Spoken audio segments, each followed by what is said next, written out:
Semalam juga tuan-tuan, apabila isu berkenaan dengan gambar Datuk Seri Anwar Ibrahim belakang rakyat Israel kan, bukan PAS, parti PAS PAS wartawan Harakah telah ditarik. So PAS mengadulah bahawa PAS nama PAS dia punya wartawan mereka telah ditarik. Jadi Harakah boleh merayu. Harakah kata dia tulis benda ni, mana-mana organisasi berita yang telah dibatalkan perakuan media mereka dibenarkan membuat rayuan, kata Menteri Komunikasi. Ini termasuk Harakah, abah milik PAS, yang telah dibatalkan kad akreditasi Jabatan Penerangan mereka semalam. Kad itu diperlukan sebagai asas kebangunan kerajaan dan menggunakan media di Parlimen. Bercakap kepada pemberita, Fahmi tidak mendedahkan alasan di sebalik keputusan Jabatan Penerangan berbuat demikian. Tuan-tuan, mereka telah menimbulkan banyak fitnah, mereka telah menimbulkan kekacauan, mereka telah menimbulkan keresahan kepada rakyat dengan berita-berita yang tidak benar. Itulah saya jawab bagi pihak Fahmi. Bukan official ni saya jawab.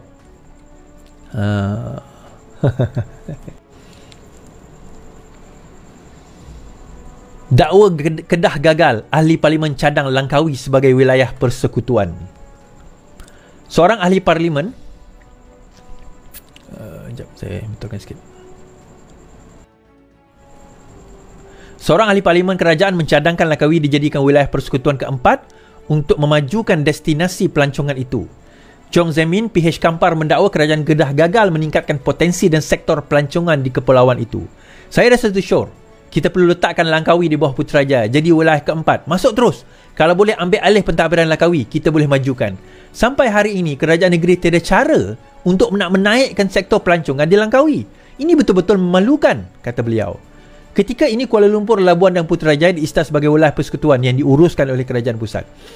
Mengulas celahan Hasnizam Harun, PN Kuala Selangor berhubung isu seluar pendek dan meminum arak di Langkawi, Chong berkata, sekatan itu tidak wajar dikenakan terhadap pelancong bukan Islam. Kenapa ada pelancong nak pergi pantai tak boleh pakai seluar pendek, nak minum arak tak boleh? Pelancong datang kena bagi ruang. Pelancong bukan Islam. Nak bagi arak, beli arak, bagilah, katanya. September lalu, Menteri Besar Kedah Sanusi menjelaskan tiada larangan pelancong bukan Islam untuk membeli alkohol atau memakai seluar pendek. Tuan-tuan, the damage has been done actually. The damage has been done. Okay, kita kena faham bahawa kerajaan PAS ini tidak membawa agenda Islam pun. Tidak membawa agenda bukan reform, tapi gagasan dan ajaran Islam muntah. Itu semua ajaran dan gagasan PAS. Tak ada kena mengena. Dan saya setuju sebenarnya. Saya tengok Langkawi ni potensi dia sangat besar. Saya suka bagi Langkawi, to be honest. Banyak kita tak tahu ada hidden gems di Langkawi ni. Banyak. Tetapi kesian orang Langkawi sebab memilih yang itulah. Orang itulah. Ruwai Bithah, pemimpin yang tak mampu untuk jadi pemimpin. Itulah. Itu hasil. Kan, itulah hasil. Yang korang dapat itulah hasil sekarang ni. Dan saya nak bawa juga, katanya PAS akan mengadakan satu perhimpunan. Oh, dia nak buat satu perhimpunan lagi ni. Kenapa? Ini lagi lah, saya kata. Kan, saya nak kata, inilah antara contoh Ruwai Bithah, orang yang tak reti memerintah. Setelah kegagalan dalam pentadbiran, kegagalan dalam pentadbiran 4 negeri, 3 negeri lah. Antara negeri termiskin, Kedah, Kelantan, Terengganu. Sekarang Perlis, negeri termiskin, tuan-tuan. Sekarang ni mereka nak buat demo. Demo untuk apa? Bukannya demo nak pergi bantu rakyat ke, nak majukan negara, negeri ke, bukan. Okay, kita ini. PN mahu berhimpun berkait agreement syariah Kelantan. Perikatan Nasional akan mengadakan beberapa himpunan berhubung tindakan undang-undang berkaitan 20 peruntukan agreement jenayah syariah Kelantan oleh 2 peguam. Timbalan Presiden Tuan Ibrahim Toman berkata, acara pertama akan diadakan di Terengganu, diikuti acara di Kelantan 18 November dan akhir sekali munajat di Istana Kehakiman Putrajaya pada 20 November. Katanya pada sidang media di Parlimen, PN mengambil berat tindakan undang-undang itu kerana implikasinya sangat besar pada keseluruhan undang-undang Mahkamah Syariah, katanya, dan bimbang kesannya pada sebahagian besar kuasa Mahkamah Syariah. Tuan Ibrahim berkata pihaknya menerima memorandum daripada satu gerakan berhubung tindakan undang-undang itu dan akan menyerah kepada pihak-pihak berkenaan. Isu ini merentasi parti politik, bahkan ia merupakan isu bersama yang sepatutnya semua pihak rasa prihatin. Saya jawab. Yang pertama, Tuan Ibrahim, Tuan Man, jangan menipu. Usul yang dibawa untuk revise, untuk nak challenge, untuk nak mencabar 20 peruntukan enactment hudud syariah, hudud PAS Kelantan, tidak akan menjejaskan apa orang kata keseluruhan kuasa mahkamah syariah. So itu satu penipuan yang pertama. Okey, so sekarang ni apa sebenarnya yang di-challenge di dalam 20 enactment tu is? Pertama sekali, boleh ke challenge? Tuan-tuan, kalau tak boleh challenge, kita kena faham. Enactment syariah mana-mana negeri bukan Al-Quran, bukan sunnah. Itu yang pertama dahulu. Enactment syariah, kod syariah, mana-mana negeri bukan Al-Quran, bukan sunnah. Kita boleh cabar. Bukan menjadi satu kesalahan agama nak mencabar mana-mana kod syariah di mana-mana negeri. Itu yang pertama dahulu. Tak ada masalah nak mencabar, tuan-tuan. Dan kita, kalau itu satu kesalahan, kenapa kita buat revisi? Kenapa kita revise? Kenapa kita bahaskan kod undang-undang syariah di dalam Dewan Undangan Negeri? Pernah kita bahaskan dan nak ubah Al-Quran ataupun hadis? Tak pernah kan? Tetapi undang-undang syariah setiap kali ada apa orang kata, ada persidangan, akan ada perbincangan, akan ada revision.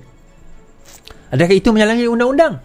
So bahagian mana yang dicabar oleh dua peguam tersebut? Yang dicabar mana-mana pertindihan kuasa di antara mahkamah syariah dan juga mahkamah sivil. Itu yang mereka cabar. Nak bawa ke mahkamah, minta mahkamah jelaskan, adakah ini bercanggah atau tidak bercanggah? Adakah ini ultra vires, melampaui kuasa yang diberikan atau tidak? Bagi saya itu akademia dan wajib untuk kita nak bahaskan. Kita dah belajar di antara apa orang kata encroaching power, kuasa yang bertindan di antara mahkamah syariah dan mahkamah sivil ni bertahun-tahun lamanya.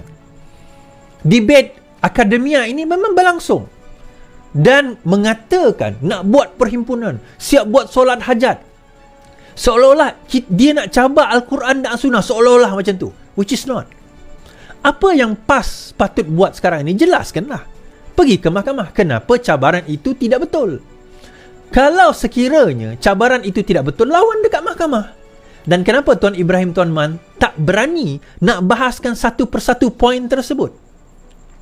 Saya dah lihat ada perkara itu sebenarnya bukan bidang dan juga di bawah di bawah bidang kuasa mahkamah syariah, tetapi diletakkan di dalam hudud Kelantan. Dan antara yang membahaskan perkara ini sewaktu dia masih menjadi ahli PAS, Dewan Ulama Muda PAS, adalah Ustaz Wan Ji Wan Hussein. Ustaz Wan Ji pernah membahaskan enactment hudud PAS dan mempersoalkan beberapa kod ataupun enactment hudud yang bagi dia bercanggah dengan Al-Quran, bercanggah dengan hadis dan bercanggah dengan kaedah usul fiqh sendiri.